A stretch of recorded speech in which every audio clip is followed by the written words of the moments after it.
Morning students आज का हमारा व्याकरण नविका का विषय होगा विराम चिन्ह।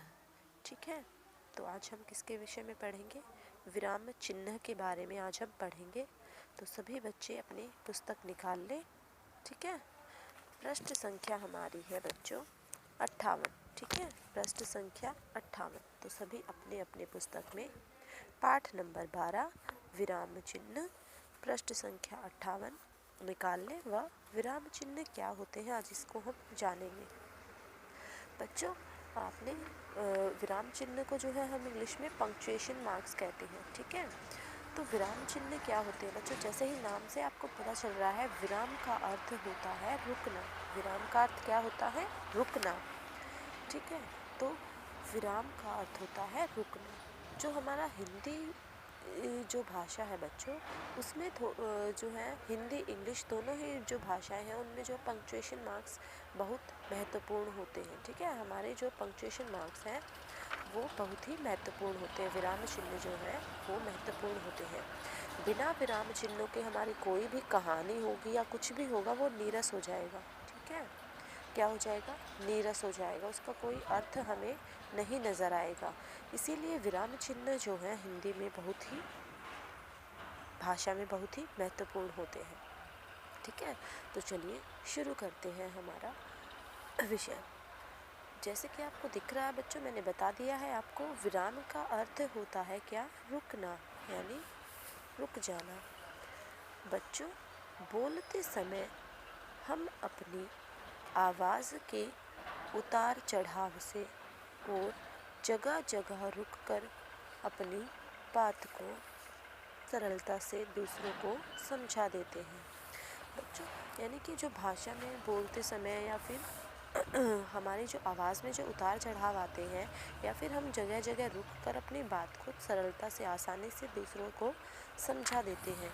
किंतु लिखते समय, मतलब बोलते समय तो हम बता देंगे उनको रुक रुक कर, जैसे ठीक है, सुनो मुझे तुमसे काम है, क्या तुमने खाना खाया, तो हम बोलकर तो इन बातों को प्रकट कर देंगे अपने विचारों को सरलता से। परंतु जब हमें लिखते हैं, जब हमें लिखने की आवश्यकता होती है, जब हम लिखते हैं, जब लिखकर किसी को अपनी बात समझानी होती है, तो हमें विराम चिन्हों की ज़रूरत होती है।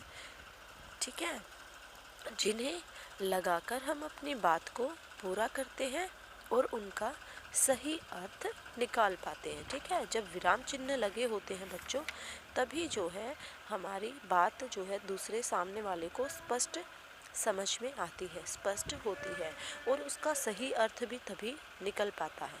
ठीक है, तो देखिए उदाहरण से समझने की कोशिश करते हैं इसको हम। जैसे यह वाक्य पढ़िए, खेलो मत पढ़ो। इसमें आप देख रहे हैं बच्चों, यहाँ पर ये समझ में नहीं आ रहा कि खेलने के लिए बोला जा रहा है या फिर पढ़ने के लिए बोला जा रहा है, क्योंकि यहाँ पर कोई विराम चिन्ह नहीं है। खेलो मत पढ़ो, तो बिना रुके या बिना कुछ हो किए एक गति में इसको पढ़ा गया है, खेलो मत पढ़ो। तो हमें विराम चिन्ह ना होने के कारण ये समझ में नहीं आ रहा है यहाँ पर कि यहाँ खेलने के लिए बोला जा रहा है या पढ़ने के लिए। ठीक है, तो अब देखिए इसको जब हम विराम चिन्ह लगा देंगे तो इसमें परिवर्तन देखिए, खेलो मत पढ़ो।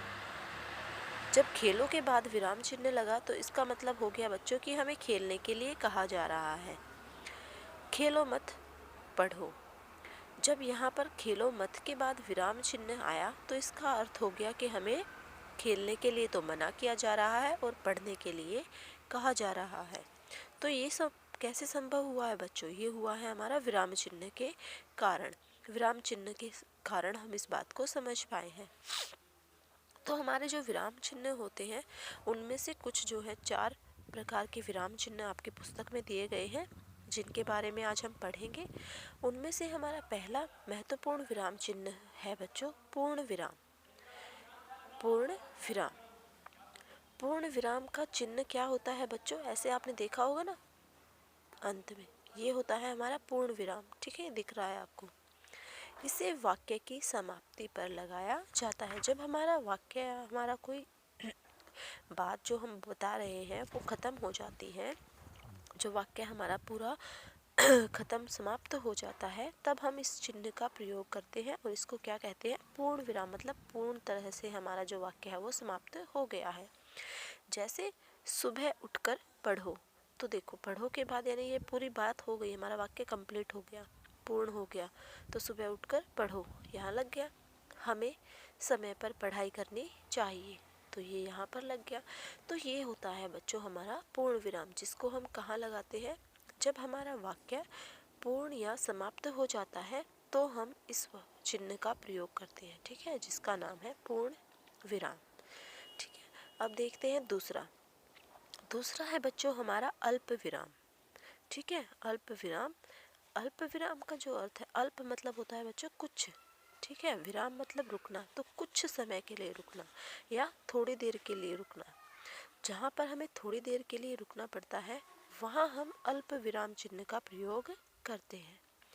जैसे जो है अल्प विराम का हम थोड़ी देर रुकने के लिए भी, या फिर किसी चीज़ को संबंध है पर वो अलग अलग एक ही जाति की चीज़ों को दर्शाने के लिए, ठीक है, ऐसे भी हम अल्प विराम का प्रयोग करते हैं। जैसे मैं, तुम और कान्हा खेलने के लिए पार्क में जाएंगे, तो यहाँ मैं के बाद अल्प विराम का चिन्ह का प्रयोग किया गया है। फिर है बच्चों बगीचे में पीले, लाल, नीले फूल लगे हैं, तो मैंने आपको बताया ना एक ही जाति के, देखो ये भी रंगों के नाम है, लाल, पीले, नीला तो एक ही जाति के जो शब्द होते हैं उनको भी अलग करने के लिए हम विराम चिन्ह का प्रयोग करते हैं, उनको भी वर्णन करने के लिए, ठीक है। मैं, तुम और कान्हा, ठीक है, तो ये था हमारा अल्प विराम, जिसका मतलब होता है थोड़ी देर के लिए रुकना। फिर तीसरा होता है बच्चों हमारा प्रश्नवाचक चिन्ह। प्रश्नवाचक चिन्ह, जो हमारा प्रश्नवाचक चिन्ह है बच्चों, वो आपने देखा होगा किसी भी प्रश्न के पूछे जाने पर उसके अंत में ऐसे प्रश्नवाचक चिन्ह मिलेगा आपको, ठीक है। जब हम कोई भी प्रश्न पूछते हैं, ठीक है, तो ये चिन्ह प्रयोग में लाते हैं। इसको कहाँ प्रयोग किया जाता है, जब कोई प्रश्न पूछा जाता है तो हम इस चिन्ह का प्रयोग करते हैं, उसकी समाप्ति पर इसको लगाते हैं। जैसे क्या तुमने खाना खा लिया, तो हम ये प्रश्न पूछ रहे हैं सामने वाले से कि क्या तुमने खाना खा लिया, तो क्या, कब, किससे, ठीक है, क्यों, ये सब क्या है बच्चों, ये हमारे प्रश्नवाचक चिन्ह के संकेत देते हैं हमें, क्योंकि हम सामने वाले से प्रश्न कर रहे हैं। तुम खेलने कब जा रहे हो, ठीक है, तो यहाँ पर भी क्या आएगा, हमारा प्रश्नवाचक चिन्ह आएगा, ठीक है। तो प्रश्नवाचक चिन्ह कहाँ लगाए जाते हैं, जब हमारा कोई वाक्य प्रश्न पूछने के उद्देश्य से किया गया है और वो समाप्त हो जाता है, तो उसकी समाप्ति पर हम प्रश्नवाचक चिन्ह का प्रयोग करते हैं। फिर अंतिम है बच्चों हमारा विस्मय आदि बोधक चिन्ह। कौन सा, विस्मय आदि बोधक चिन्ह। विस्मय आदि बोधक चिन्ह जो होते हैं उनको बच्चों हम दुख, आश्चर्य और खुशी आदि भावों को प्रकट करने या फिर व्यक्त करने के लिए हम इनका प्रयोग करते हैं, ठीक है। विस्मय आदि बोधक चिन्ह का प्रयोग कब किया जाता है, किसी दुख को, आश्चर्य को, खुशी को, इन सब अपने भावों को दिखाने के लिए, प्रकट करने के लिए या फिर बोल सकते हैं व्यक्त करने के लिए हम इन चिन्हों का प्रयोग करते हैं, ठीक है। इस चिन्ह, ये चिन्ह आपको देख रहे हैं, ये इस चिन्ह की पहचान है, ये ऐसे होता है। जैसे वाह तुमने तो कमाल कर दिया, तो वाह के बाद, वाह मतलब क्या दिखा रहा है बच्चों, वाह मतलब खुशी दिखा रहा है हमारी। अरे बहुत सुंदर लेख है तुम्हारा, यानी कि उसका लेख देखकर इसमें जो है हमारा अरे में हमारा आश्चर्य का भाव प्रकट हो रहा है। ओह तुम गिर गए, इसमें जो है दुख का भाव हमारा प्रकट हो रहा है कि तुम गिर गए, मुझे दुख हुआ। तो ये थे बच्चों हमारे विराम चिन्ह, ठीक है। तो आज के लिए इतना ही, धन्यवाद।